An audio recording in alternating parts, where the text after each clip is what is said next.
A ustedes también agradecerles que nos estén acompañando hoy en un día un poco raro por lo del puente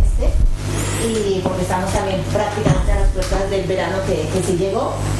Y bueno, simplemente recordarles nuestra próxima cita literaria, que será el martes 7 de julio. En este mismo auditorio tendremos al escritor también colombiano, estamos de moda, no sé,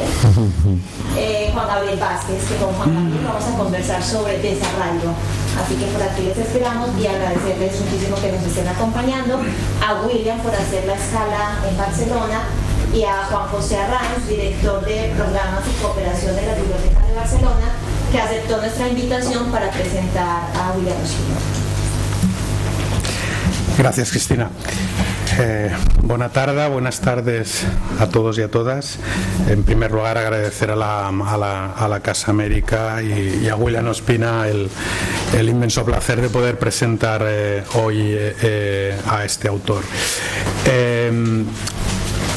Tengo que agradecer otra vez a Cristina precisamente la posibilidad de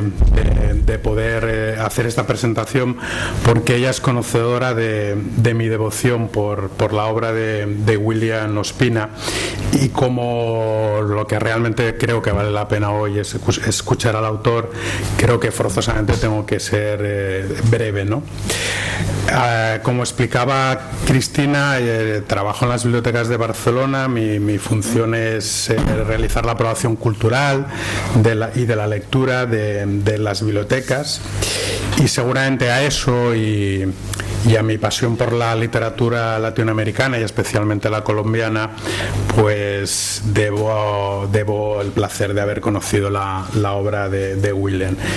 Me explicaré un poco mejor, ¿no? Trabajando ya hace años con otros dos ilustres colombianos de los muchos que tenemos la suerte de poder tener en Barcelona, Sandra Campos y Juan Concha, me hablaron de William Ospina y de dos de sus libros en aquel momento, ¿no? Que ellos me plantearon como dos libros imprescindibles: Las auroras de sangre y El país de la canela. Yo en aquel momento tengo que reconocer que no conocía para nada al autor, y bueno, esa invitación de primera mano de dos colombianos pues me animó a leer,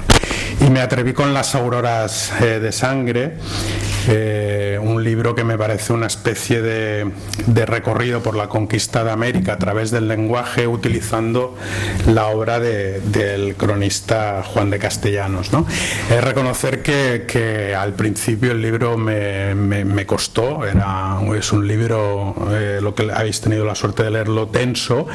y según iban pasando las hojas consiguió atraparme de forma casi ya irremediable, ¿no?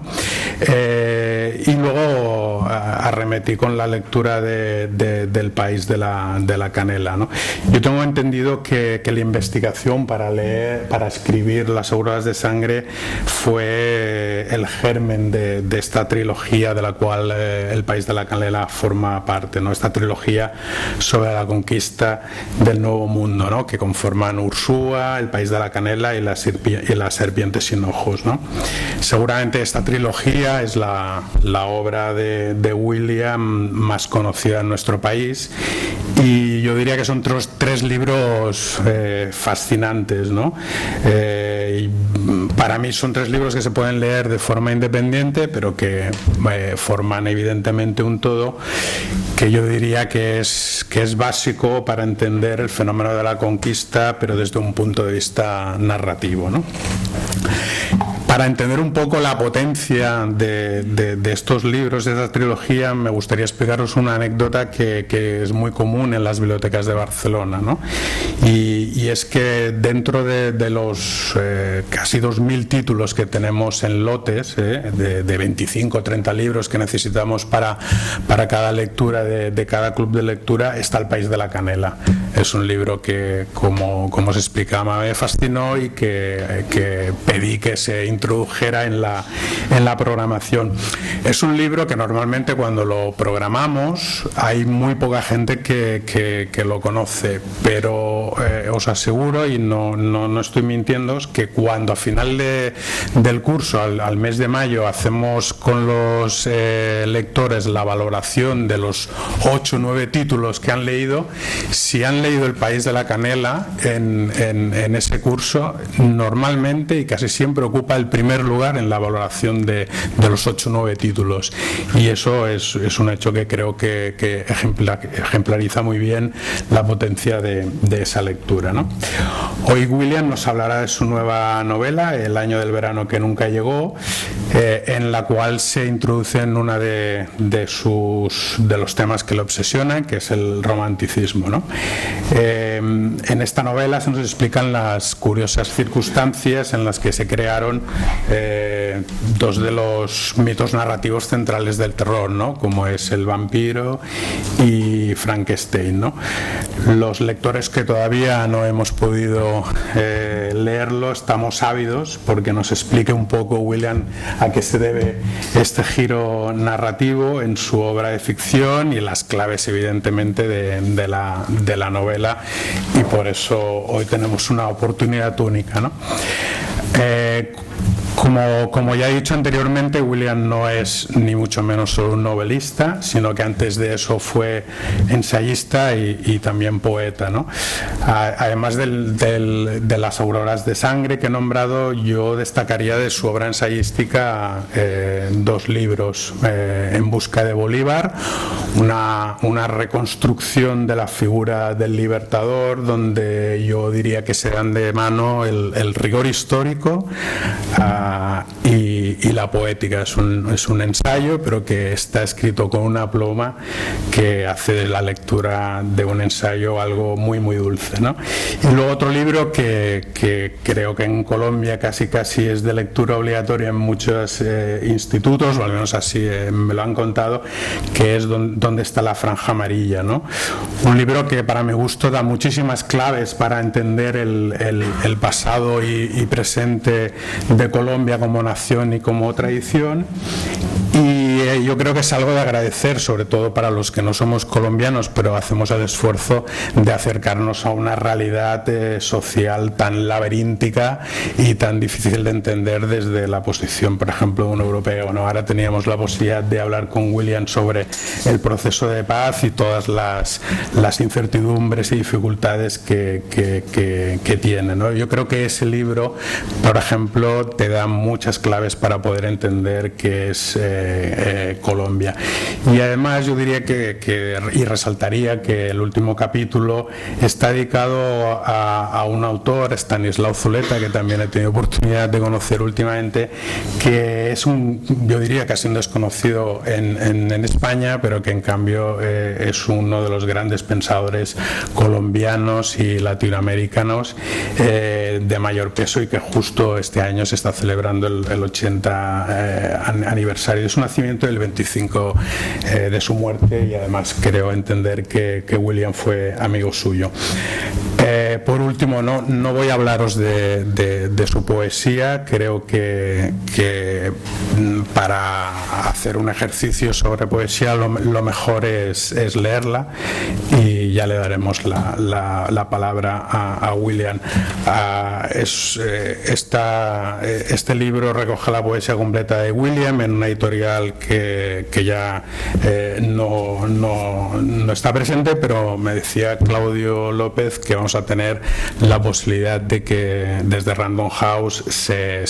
edite una nueva recopilación de la obra poética de William. Ellos son los poderosos. No digas que tienes sed porque te darán un vaso con tu sangre. No digas que tienes hambre porque te servirán tus dedos cortados. No digas que tienes sueño porque te coserán con hilo los párpados. No digas que amas a alguien porque te traerán su corazón putrefacto. No digas que quieres al mundo porque multiplicarán los incendios. No digas que buscas a Dios porque te llenarán de brasas la boca. No digas que está bello el rocío que dulcemente cubre los campos porque en cada gota celeste inocularán pestilencia. como veis, poesía absolutamente comprometida, como es toda la obra de William. Muchas gracias y tienes la palabra, William.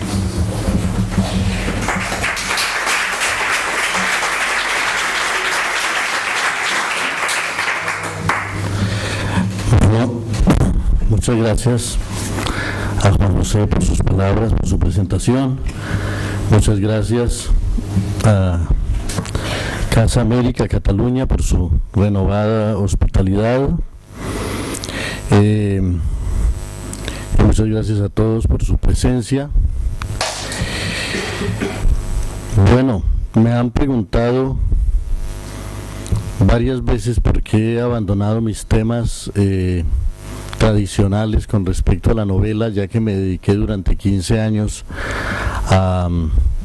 escribir sobre los primeros viajes al Amazonas y sobre la conquista de América, para escribir sobre un tema tan distinto. Pero la verdad es que yo siento esto como un regreso, porque siempre he sentido una gran fascinación por la época romántica y y ya en un libro de hace como 20 años que se llama Esos extraños prófugos de Occidente, un libro de ensayos literarios, había escrito un ensayo sobre Lord Byron, y también hace 20 años escribí un libro que quiero mucho y que con el que cada día estoy más de acuerdo, sobre la sociedad contemporánea, que se llama Es tarde para el hombre, y ese libro nació precisamente de un ensayo, del primero de esos ensayos, que se llama Los románticos y el futuro, de manera que mi reflexión sobre el romanticismo ya estaba presente hace tanto tiempo, y esto es, digámoslo así, una recaída en un viejo entusiasmo. Yo había leído hace muchos años también dos libros maravillosos, que son las biografías que escribió André Maurois, tanto de Lord Byron como de Percy Bysshe Shelley, los dos poetas románticos que junto con John Keats forman, por decirlo así, la santísima trinidad de la poesía romántica inglesa. Pero cuando leí las biografías de Byron y Shelley, no encontré que Maurois hubiera contado las circunstancias en las que se encontraron los dos poetas, que son circunstancias de las que se suele hablar en los medios literarios y en el mundo literario, porque casi todo el mundo en el medio literario sabe que en los días en que se conocieron los poetas nacieron dos de las pesadillas más recordadas de los tiempos modernos. Yo estaba en Buenos Aires hace como unos 4 años, cuando el tema se me convirtió en una obsesión por unas determinadas circunstancias que ocurrieron. Empecé a buscar datos sobre uno de los personajes de esa historia, y como suele pasar ahora cuando uno se mete a internet, de un personaje pasé a otro, y llevaba horas encontrando enlaces secretos entre todas esas historias. Y bueno, que a uno le digan que Frankenstein y el vampiro nacieron en una misma casa no deja de resultar inquietante. Que le digan que Frankenstein y el vampiro nacieron en la misma casa la misma noche ya es algo que justifica un poco el irse a averiguar qué pasó allí. Y si a uno le cuentan que los dos grandes poetas de Inglaterra, que eran muy jóvenes, a comienzos del siglo XIX, se encontraron en una casa a orillas del lago Leman en Suiza, y que en el momento en que se encontraron, digámoslo así, que literalmente se apagó el mundo, y el verano que debía comenzar no comenzó, y empezó más bien un invierno inesperado. Pues bueno, yo creo que cualquiera de nosotros que se encuentre de pronto con esa confluencia de circunstancias no dejará de sentirse atrapado por ellas, y yo fui atrapado por ellas de tal manera que durante los 4 años siguientes ya no pude detenerme en el rastreo de lo que había ocurrido allí. me sentí interrogando unos hechos que algunas personas en el medio literario conocen, pero que tal vez no son suficientemente conocidos por el común de los lectores, en los que me parecía que convergían demasiadas cosas, unos hechos geológicos y meteorológicos, con unos hechos históricos y con unos hechos literarios y con unas criaturas fantásticas, para producir un fresco extrañísimo al que yo al comienzo no le veía sinceramente ni pies ni cabeza, y creo que lo que me dediqué a hacer durante estos 4 años fue tratar de encontrar un hilo que me guiara por ese laberinto extraño en el que se presentaban tantas cosas que a mí me parecían al comienzo casuales y después como movidas por algún diseño secreto, por algún propósito invisible. La verdad es que el hecho ocurrió. Hubo un año en que no hubo verano en el hemisferio norte, terminó la primavera y volvió el invierno, volvió el frío, la oscuridad, la borrasca, nadie de las personas que vivieron ese hecho, que vivieron el verano de 1816, el año siguiente de la caída de Napoleón, supo cuál era la causa de que el verano no hubiera llegado. Nadie lo supo. Nadie supo la causa de que hubiera habido prácticamente esos 3 días de oscuridad sobre los Alpes suizos. 3 días de oscuridad siempre han sido asociados por la humanidad con la inminencia del fin del mundo, los personajes que vivieron esos hechos temieron en ese momento que el fin del mundo estaba próximo, y solamente alguien había adivinado o presentido una explicación. Benjamin Franklin había dejado escrito en sus diarios que era posible asociar los eventos inusuales del clima con la actividad volcánica. Pero cuando este hecho ocurrió, ya Benjamin Franklin había muerto, y solo muchas décadas después se vino a saber cuál era la causa del año del verano que nunca llegó, que había sido el año anterior la erupción de un volcán en Indonesia, el monte Tambora. Muchos hemos oído hablar de la erupción del volcán Krakatoa, que a finales del siglo XIX arrojó al cielo 20 kilómetros cúbicos de ceniza, de azufre y de cristales volcánicos. Pero el monte Tambora a comienzos del siglo XIX arrojó al cielo 180 kilómetros cúbicos de ceniza, de azufre y de cristales en polvo. Produjo una nube del tamaño de Australia, yo creo, que cubrió de tal manera la península indochina y que hizo llover ceniza sobre un territorio vastísimo, y que produjo un montón de catástrofes en Oriente. Pero además los monzones se fueron llevando esa nube sutilísima y fueron envolviendo el hemisferio norte, de tal manera que cuando llegó el verano siguiente, la capa de ceniza no dejó pasar el calor del sol y el mundo se enfrió. Ese enfriamiento del hemisferio norte, simultáneo con el enfriamiento natural del hemisferio sur por el invierno austral, produjo un enfriamiento planetario considerable. Pero a mí, más allá de la anécdota que me parece muy llamativa y muy vistosa del encuentro de los poetas justo en ese momento, lo que me fue ocurriendo fue que encontré detrás de unos temas otros y otros y otros, porque lo que sentí era que esa casa, Villa Diodati, a orillas del lago Lehmann, donde estos poetas se encontraron justo en el momento en que llegó la noche hemisférica, fue uno de los hornos de lo que solemos llamar el romanticismo occidental. Se dice que solo hubo en Europa romanticismo donde había habido previamente un racionalismo, porque el romanticismo fue una reacción ante el racionalismo triunfante. Es decir, solo como una reacción al empirismo inglés, a la Ilustración francesa y al racionalismo alemán, y a las pretensiones de la razón de ya tener una explicación para todas las cosas del mundo, de ya arrojar luz sobre todas las cosas, hasta el punto de que un día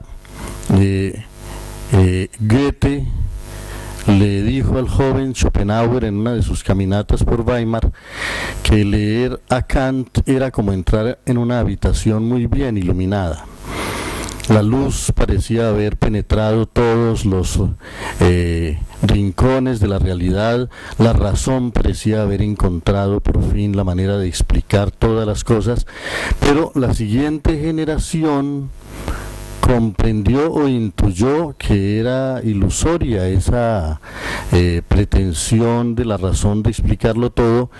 y empezaron a sentir que había muchas cosas que permanecían por fuera del ámbito de lo que la razón podía explicar.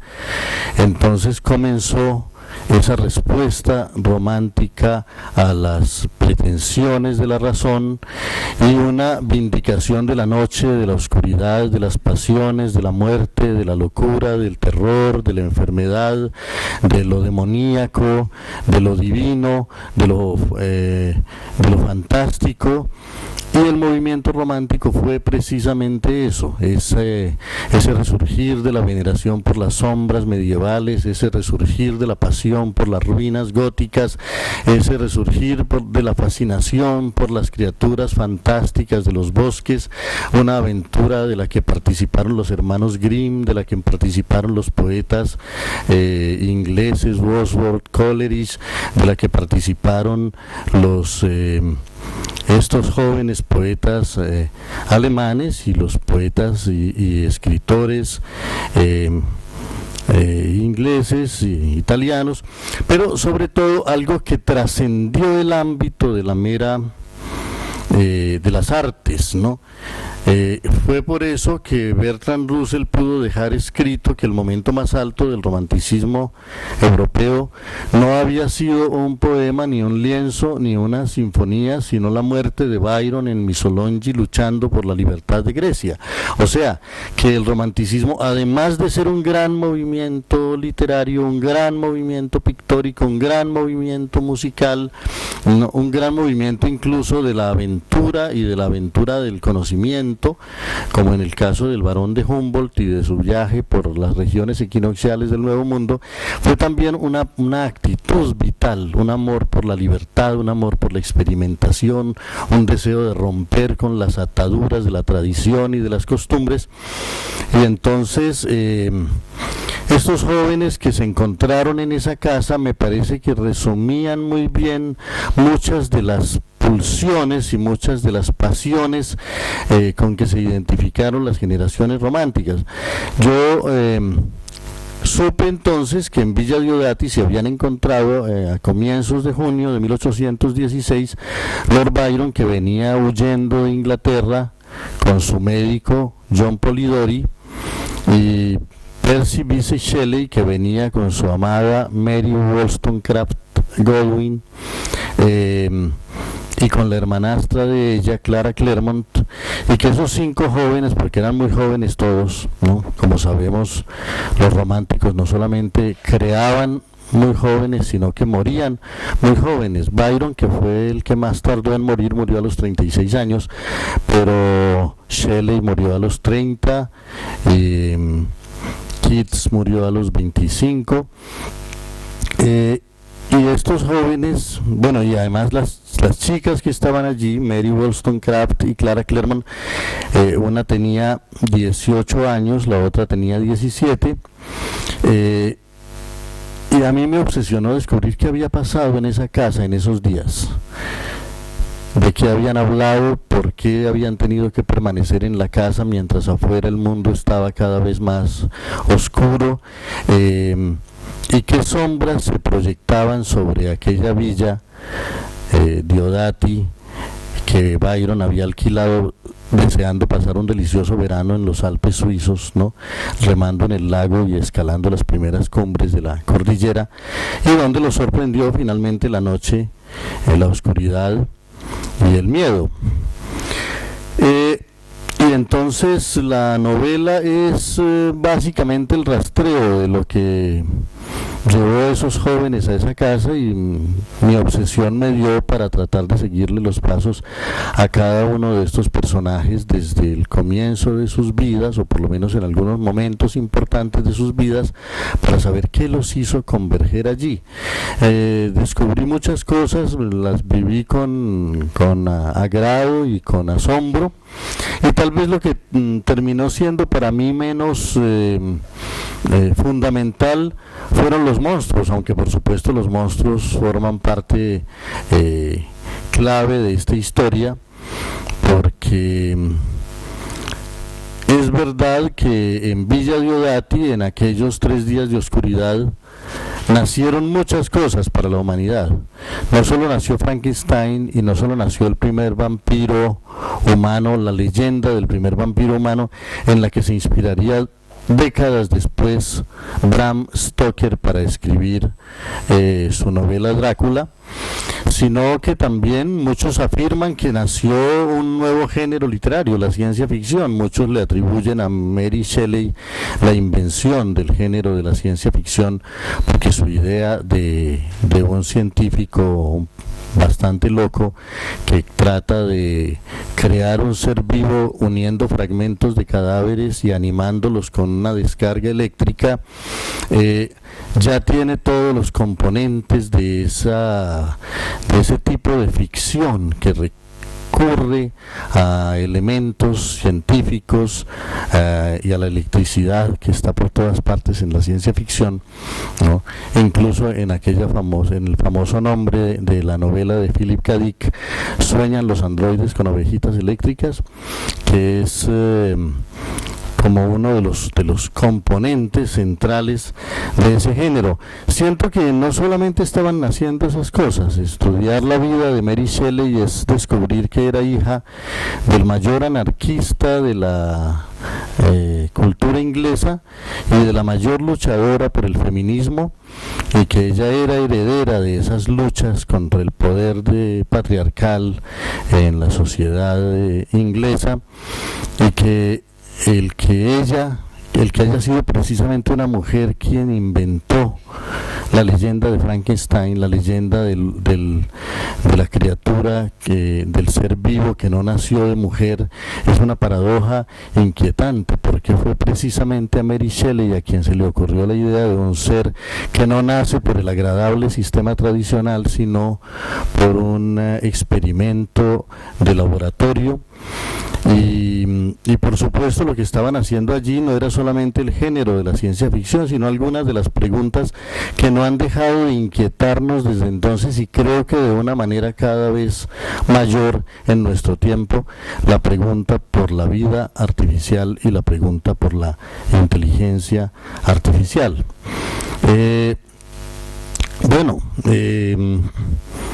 Fueron muchas las cosas que encontré y no sabía de qué manera se iban enlazando, pero cada vez las veía más entrelazadas, más secretamente unidas. Pero me hacía una pregunta continuamente a medida que rastreaba esta historia, y me preguntaba qué se podía hacer con ella. ¿Cómo volver a contar una historia que ha sido contada innumerables veces? Porque lo que empecé a descubrir muchas veces con decepción era que esa historia que yo quería contar, como que ya la habían contado mucho. Ya la había contado Paul West en El médico de Byron, y ya la había contado Emmanuel Carrera en la novela Bravour, y ya la había contado Gonzalo Suárez en su película Remando al viento, y ya la había contado Ken Russell en su película Gothic, y ya la había contado por supuesto Muriel Spark en su biografía de Mary Shelley, y en parte André Maurois en sus biografías de Shelley y Byron, y una gran cantidad de libros que se habían escrito y que se seguían escribiendo a medida que yo escribía el mío, hasta que comprendí que yo no era más que uno de los innumerables exploradores de esta historia,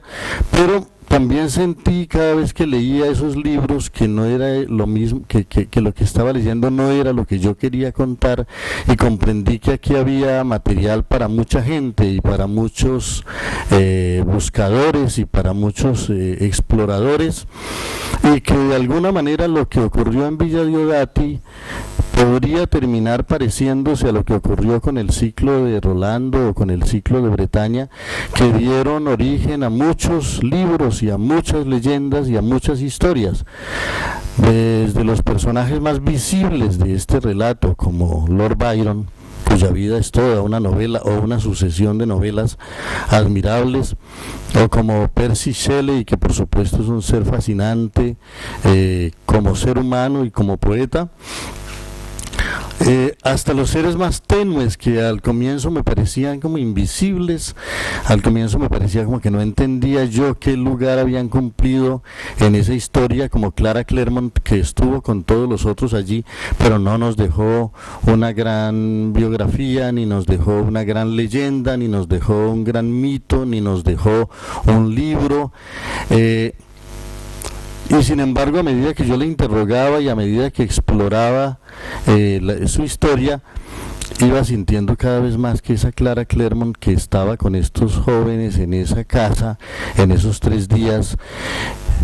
bien podía terminar siendo el personaje más inquietante de todos,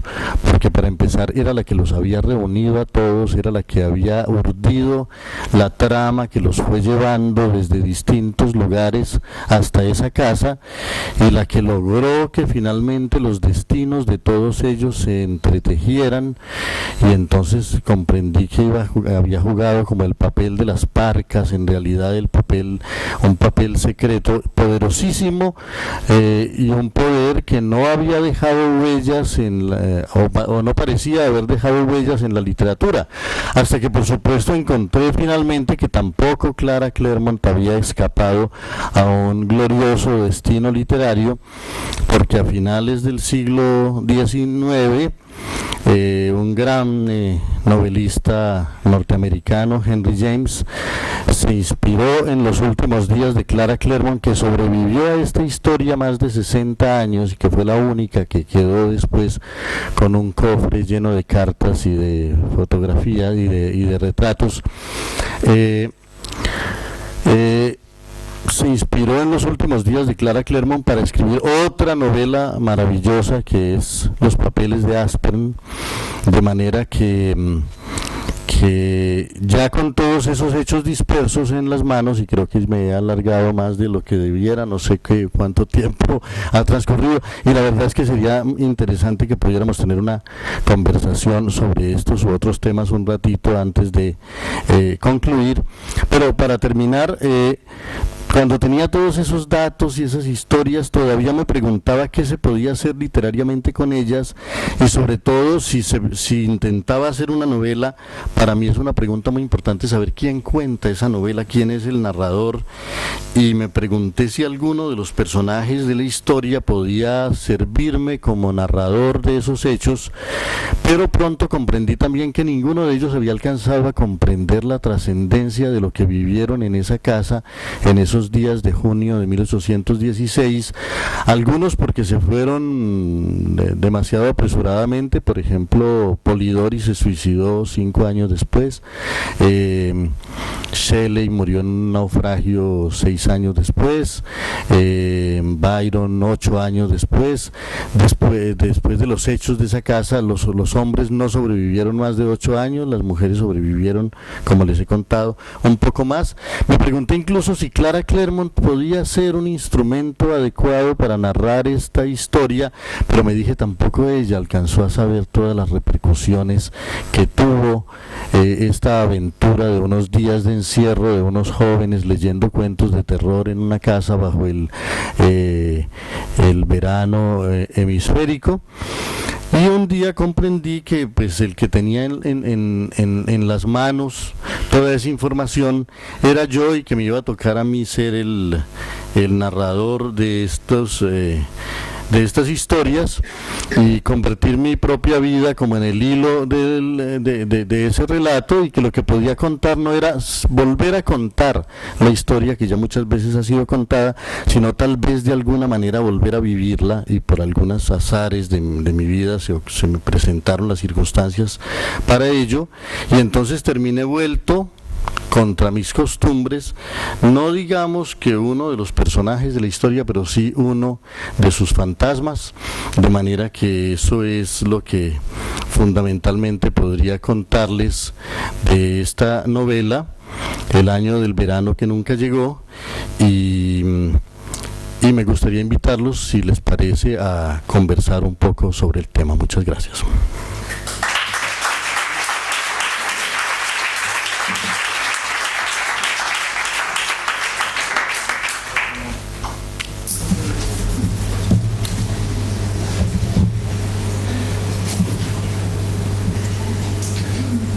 Yo tengo una pregunta que es puro chile.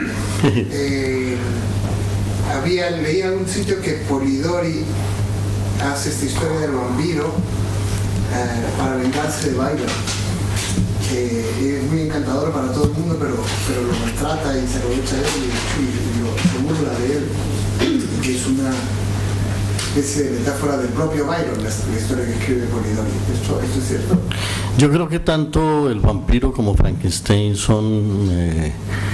por decirlo así, proyecciones de Byron, ¿no? Byron Byron lograba transmitir también. Es que Byron había sido privilegiado no solo con una belleza griega, ¿no?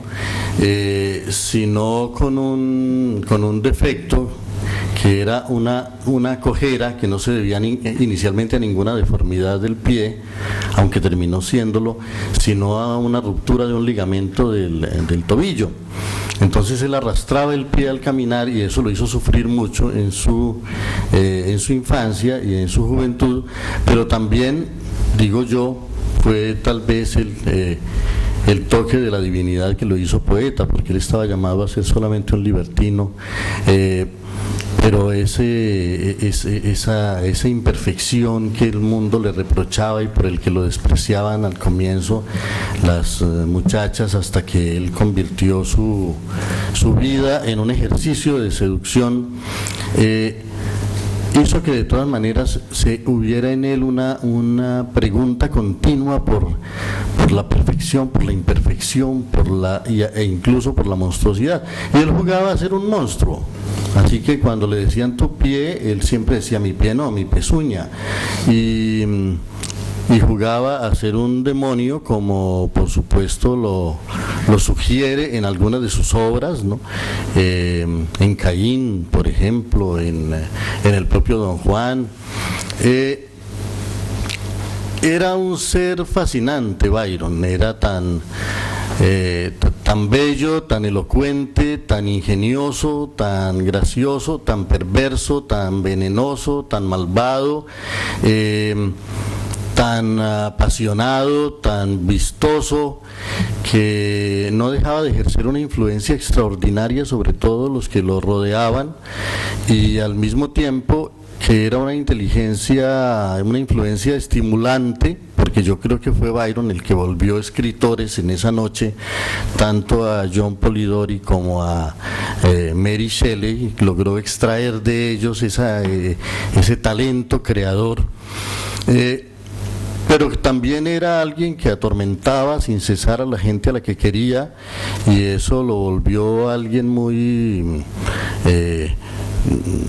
un destrozador de vidas. No solamente destrozó la vida de Annabella Milbank, con quien se había casado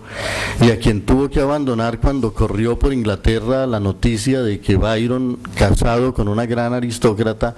se acababa de encontrar con su hermana Augusta, y más bien se había enamorado de su hermana Augusta, y esos amores habían producido una hija, Medora. Cuando Inglaterra supo que Byron tenía una hija de su relación incestuosa con Augusta Byron, toda la adoración que Inglaterra sentía por él se transformó en odio, y por eso Byron tuvo que salir de Inglaterra para volver solo ya a ocupar una tumba. Y Entonces él sí proyectaba había algo monstruoso en él, había algo que estimulaba la idea de la monstruosidad, pero todo esto que parecen anécdotas personales son mucho más. Con el romanticismo llegó a la literatura y al arte una idea nueva de la monstruosidad, como de algo que tiene un lugar en la estética, y es, yo creo que sobre todo a partir de los románticos, que el arte moderno empezó a buscar belleza precisamente donde nos dijeron que no estaba, que no había que buscarla, y creo que solo por esa aventura de esos románticos a los que Byron estimuló tanto, pudimos llegar a que Baudelaire escribiera un poema a una carroña, o que Whitman escribiera su poema Este estiércol, que giran todos alrededor de qué tanto puede el arte y nuestra idea de belleza asimilar cosas que estaban tradicionalmente excluidas de ese orden sensorial y mental. Pero por otro lado, Byron no solo encarnaba a la aristocracia que se había nutrido desde siempre de la sangre de los pobres en Inglaterra, sino que él mismo tenía una tendencia a extenuar y como a consumir a los seres a los que amaba, de manera que Polidori, quien sin duda debió sentir amor por Byron, y creo que tuvieron su pasión en los primeros tiempos, porque yo estoy seguro, y muchos datos lo sugieren, que Byron contrató a Polidori como su médico de cabecera, yo creo que más por sus atractivos personales que por sus virtudes terapéuticas. Pero digamos que de todas maneras, si algo sintió Polidori fue los colmillos de Byron. Y entonces la idea del vampiro en realidad se le había ocurrido a Byron, pero nunca se le había ocurrido como un personaje literario, sino casi como una anécdota, y fue Polidori el que le sacó partido a esa figura hasta convertirla en un personaje literario memorable, es decir, y ocurrió ahí un nuevo hecho de vampirismo bastante terrible, por cierto, porque Byron se burlaba mucho de los talentos, de los moderados talentos literarios de Polidori, y ponía a Polidori a leer sus poemas dramáticos solo para burlarse de él y para convertirlo en objeto de burla, y Polidori sufrió mucho con esos sarcasmos y con esos maltratos de Byron. Y cuando Polidori, inspirado en aquella noche del 16 de junio, logró escribir la novela o la noveleta El vampiro, se la envió al editor de Byron, y no se sabe si por inadvertencia o por mala intención, el editor publicó El vampiro bajo el nombre de Byron. Entonces lo único que podía permitirle a Polidori afirmarse frente a la tiranía intelectual de su amigo Lord Byron, que era haber logrado escribir esa novela, terminó siendo su derrota psicológica, porque el libro fue publicado como de autoría de Byron. Y Byron, que no tardaba un instante en salir a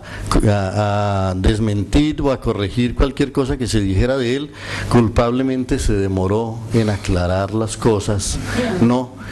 y dejó que la novela circulara un tiempo. Además se vendió muchísimo en los primeros días antes de salir a hacer la corrección, de manera que cuando ya finalmente la novela El vampiro fue publicada con el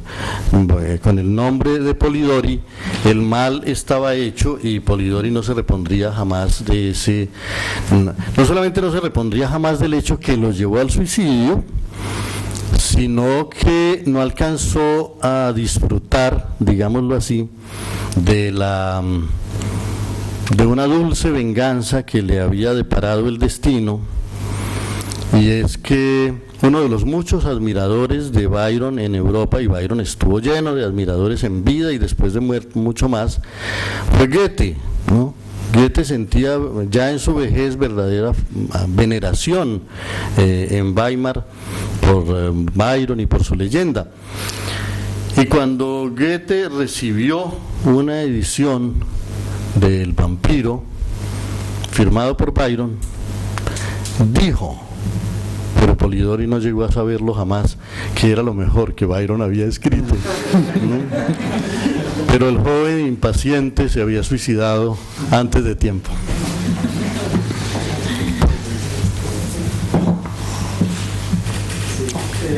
Bueno, es algo más como,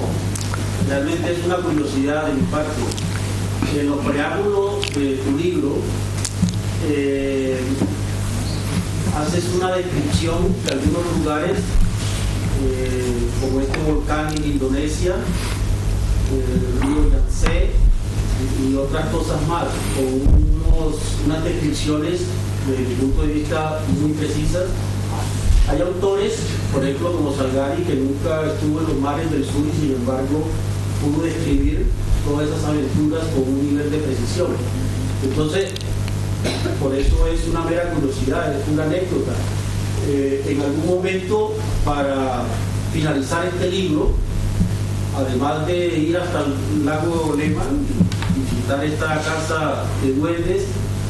¿fuiste también allá a la China? ¿Fuiste a ver este volcán en Indonesia o simplemente un trabajo de mera investigación geográfica, histórica, etcétera?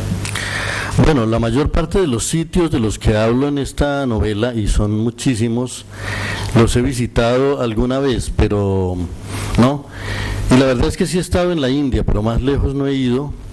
Pero en lo que tiene que ver con la novela, yo suelo recomendar que uno primero describa los sitios y después vaya a visitarlos para ver si los describió bien. Porque yo creo que la imaginación a veces lo hace mejor, y en estos tiempos además hay tanta iconografía que puede alimentar a la imaginación, y a veces de pronto los viajes los llenan a uno. Los viajes no solamente le dan, digamos, lo esencial de los sitios, sino que están tan llenos de circunstancias menudas que a veces pueden enriquecer, pero a veces pueden distraer mucho la atención, ¿no? De todas maneras, algo de la atmósfera invernal de Nueva Inglaterra conozco. Nunca he estado en la China, entonces no sé cómo serán los inviernos chinos. Y es verdad que la novela empieza en Nueva Inglaterra, sigue en la China y después pasa a Indonesia, y no sé si el lector se sentirá un poco el mareo de tantos desplazamientos, pero yo creo que muy a menudo la literatura logra simular el conocimiento de los sitios.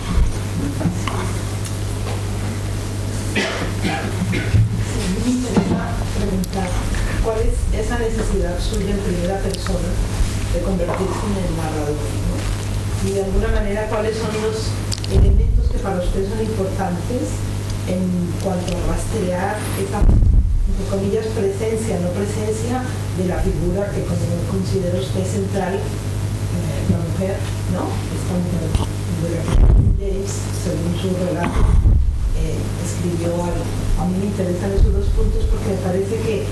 de alguna manera, metafóricamente, usted tiene algo ahí que ver y que le concierne a usted en primera persona. Bueno, yo creo que uno nunca escribe sino sobre sí mismo y sobre sus propias experiencias, ¿no? Y que todo esto son como metáforas oportunas que uno va encontrando para transmitir esto. Lo que pasa es que yo antes lo lograba mejor, ¿no? Lograba esconderme mejor detrás de los personajes, y en este caso no lo logré. Me vi obligado por las circunstancias a convertirme en uno de los los personajes de la novela, porque no encontré otro modo de hilvanar todo esto, y también porque se empezaron a dar de tal manera unas circunstancias. Por ejemplo, el hecho de que casi inmediatamente después de que me obsesioné con la historia en Buenos Aires, en el año 2010, ya estaba yo comprando ediciones de Frankenstein. Ya estaba yo en la obsesión, porque la obsesión fue muy importante aquí, algo casi maniático. Cuando recordé que yo estaba invitado 3 semanas después a dictar una conferencia en Ginebra sobre Borges y Ginebra, a raíz del estreno de una obra de teatro en la que yo había participado, y entonces de repente caí en la cuenta y me dije, pero si yo voy a estar dentro de 3 semanas en Ginebra, a lo mejor voy a poder conocer la casa donde ocurrieron estas cosas. Y la verdad es que 3 semanas después, cuando llegué a Ginebra, me invitaron a cenar la noche en que llegué y le conté a los contertulios que uno de los propósitos que me llevaba a Ginebra era conocer Villa Diodati. Me preguntaron que por qué. Yo dije que porque era la casa donde 2 siglos atrás, en una misma noche, habían nacido Frankenstein y el vampiro. Y entonces la anfitriona de la casa me dijo: hubieras venido un poco antes, porque esa casa perteneció a unos parientes míos, ¿no? Ahora ya la vendieron, hubo una subasta de Christie's y otras gentes viven allí, pero si quieres te llevo, porque está a 5 minutos de aquí, me dijo. Entonces a medianoche estaba yo dando vueltas alrededor de Villa Diodati y comprendí que estaba cayendo en una tela de araña de la que no pude escapar en mucho rato, y otras azares y otras circunstancias similares, o que yo tal vez magnificaba, o cuya importancia yo magnificaba para alentarme a seguir con la búsqueda, no solamente me fueron implicando tanto en esa exploración, que finalmente ya no pude escapar también a eso que es algo que yo siempre he tratado de esquivar, que es hablar de mí mismo y contarle las pequeñas circunstancias de mis viajes o de mi vida, y lo hice casi que exclusivamente porque era el único recurso que tenía para avanzar con la historia. Y en lo que tiene que ver con la mujer, sí, uno no sabe qué se propone, y este es sobre todo una novela en la que yo tenía mucho menos un esquema previo de lo que iba a hacer. Yo tenía más la sensación de que tenía que escribir sobre esa historia, y de que tenía que buscar y que tenía que rastrear, y sentía como ese imperativo, pero yo no tenía un esquema. Sí los tenía cuando escribía mis novelas históricas, porque los hechos habían ocurrido, y entonces antes de entrar al río, antes de salir al mar, tienen que entrar al río, y todo está más o menos hilvanado. En este caso yo tenía que ir viviendo los hechos para ir descubriendo qué más pasaba en la historia, pero después fui sintiendo que había allí no una obsesión, sino varias,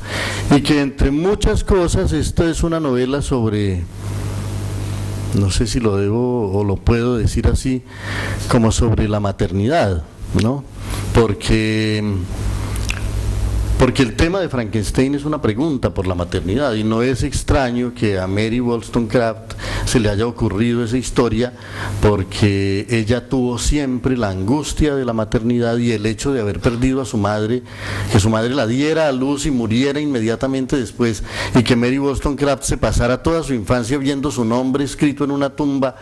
marcó terriblemente su existencia. Y la muerte de sus hijos, en esos tiempos los niños morían muy a menudo por las circunstancias y por las infecciones y por el clima. Entonces sentí que no solamente que Frankenstein es una meditación sobre las angustias de la condición femenina y sobre las angustias de la maternidad en esos tiempos, sino que muchas otras cosas sobre las que gira la historia, incluso el hecho de que la madre de Mary Wollstonecraft hubiera sido una gran feminista y la gran teórica del feminismo, todas esas cosas iban marcando el relato.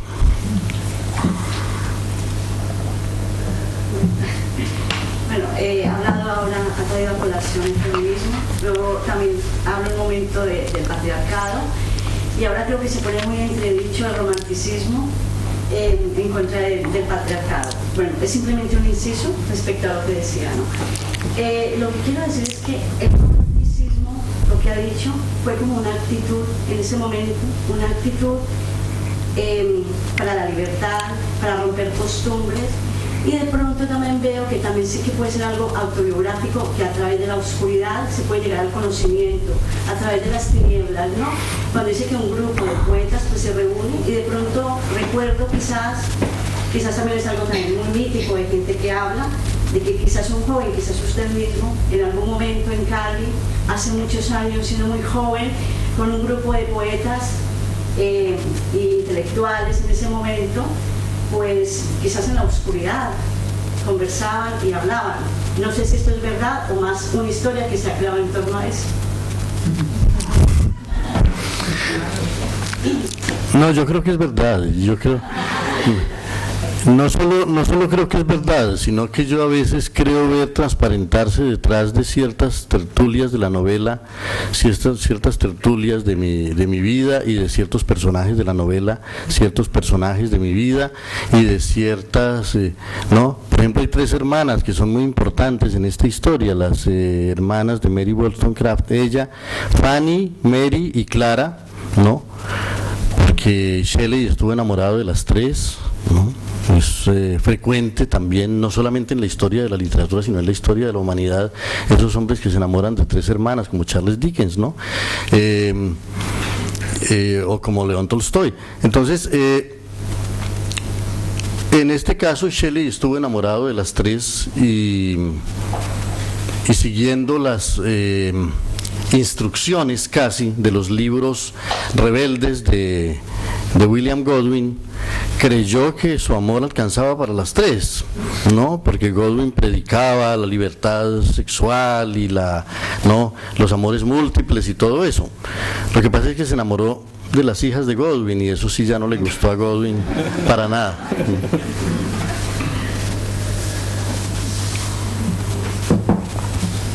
En ese mismo orden de ideas de las 2 preguntas anteriores, y a lo mejor ya parte de la pregunta que voy a hacer ya la respondió, pero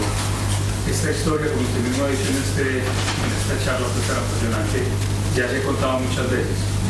Tal vez contribuyó de alguna manera en el suceso latinoamericano, colombiano, para darle una mirada nueva a esos mismos hechos y como refrescante y novedoso.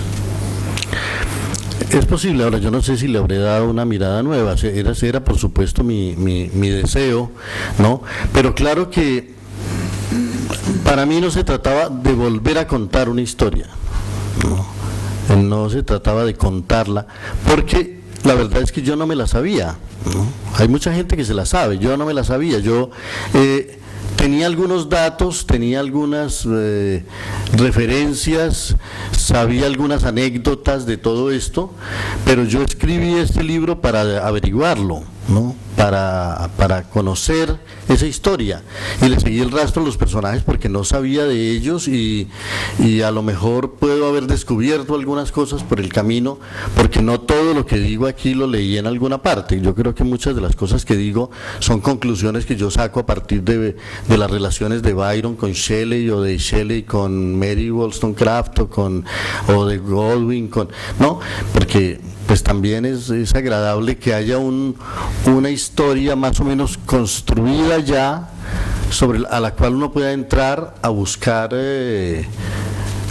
datos nuevos, ángulos nuevos para mirarla. Incluso algún comentarista dijo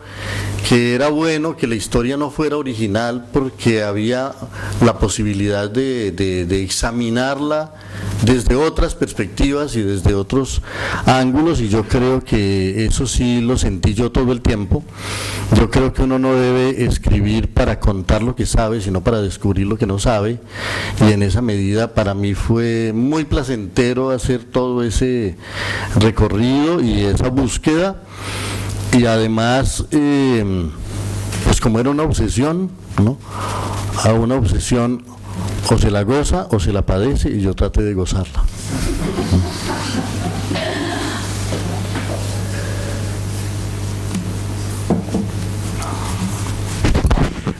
Yo, William, quisiera hacerte una pregunta, no sé si será la última.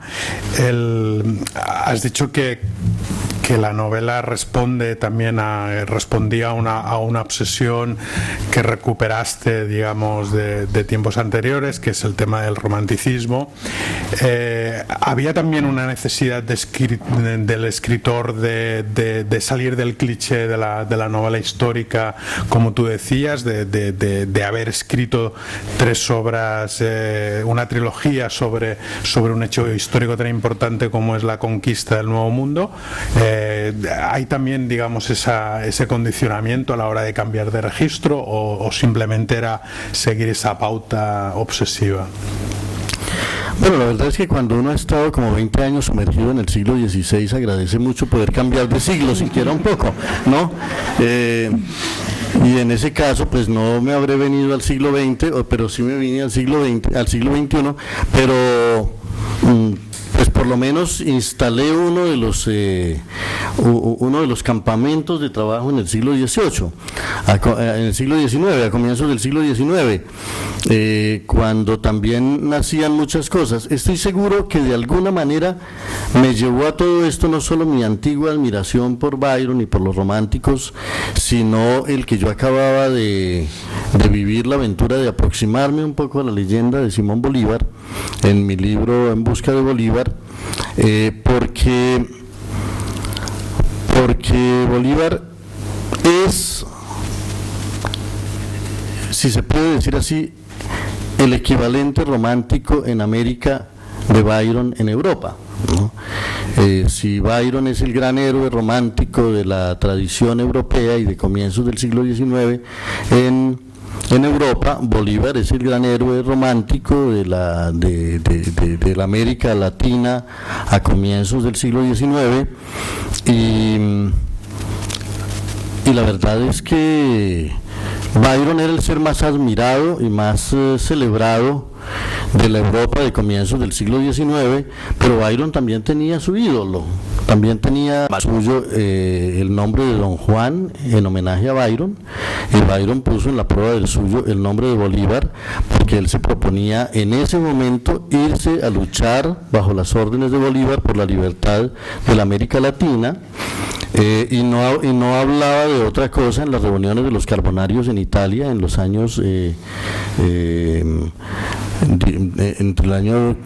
18 y el año 20 o 22, y lo único que hizo que Byron no terminara formando parte de la Legión Británica en las tropas de Bolívar fue que en el momento en que ya estaba listo para la insurrección, llegaron noticias de que Bolívar había triunfado en Junín y en Ayacucho, y que ya no era necesaria la presencia de Byron allí, y justo en ese momento estalló la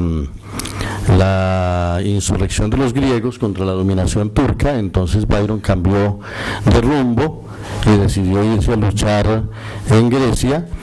y murió pues en los campos de Missolonghi, no precisamente en una batalla, pero sí en las trincheras de Missolonghi de fiebres. De manera que sí está esa proximidad, y de todos modos yo siento que si bien me escapé un poco del siglo XVI hacia el siglo XIX y hacia el siglo XXI, también fue para mí muy grato hacer un libro que ocurre en tantos sitios distintos a los que yo sinceramente les concedo la misma importancia. Para mí llegar a Villa Diodati, que es un sitio pues que ciertamente le dicta reverencia a mi pecho, o llegar o buscar siquiera la abadía de Newstead en Nottingham, que era la abadía que heredó Byron en los viejos bosques de Sherwood, los bosques de Robin Hood, que fueron la herencia de Byron también, o visitar el cementerio de los ingleses en Roma, donde está enterrado Byron y Shelley, y donde está enterrado también John Keats. Para mí es tan importante en esta historia como estar en Buenos Aires, o como estar en Quito, en las laderas del Pichincha, o como estar en la Mojana colombiana, por donde libró Bolívar sus batallas, o estar en las faldas del volcán de Cerro Bravo, al lado del pueblito donde yo nací, en el norte del Tolima, porque ya que se preguntaba si tenía algo que ver la propia vida del autor con estas cosas, tal vez también el yo haber nacido a la sombra de un volcán tiene que ver con el modo como terminó impresionándome tanto que la erupción de un volcán en Indonesia hubiera hecho nacer dos monstruos en el mundo occidental. Muy bien, muchas gracias.